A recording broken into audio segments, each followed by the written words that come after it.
Պարոն Շինյան, ասում եք կատաղի ընտրապայքար է լինելու, ովքեր են լինելու այդ ընտրապայքարի գլխավոր դերակատարները, ռուսամետ ուժերը նկատի ունեք, դե մաֆիան։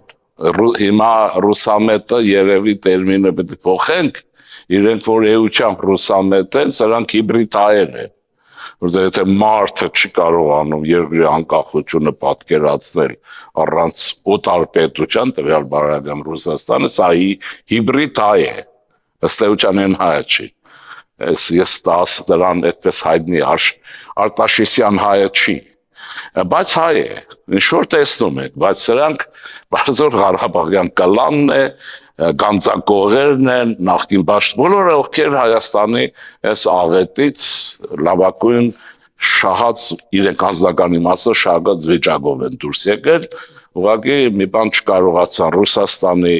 ցանկություններին Պուտինի ընդառաջ գնալով վիժեցրին Արցախի պաշտպանությունը,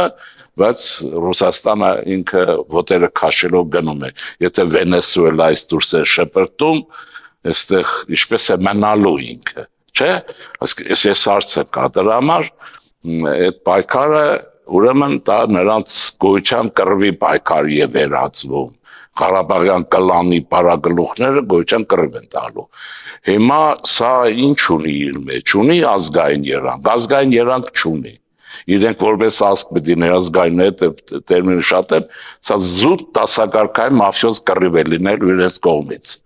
Նոր հարստացած կողոպուտով, գանձագողությամբ, ինչ որ կա էլի, վիճական բյուջեն թալանելով, սեփականացնելով, այս խումբը կռիվ է տալու, որպես իր արտոնությունները պահի,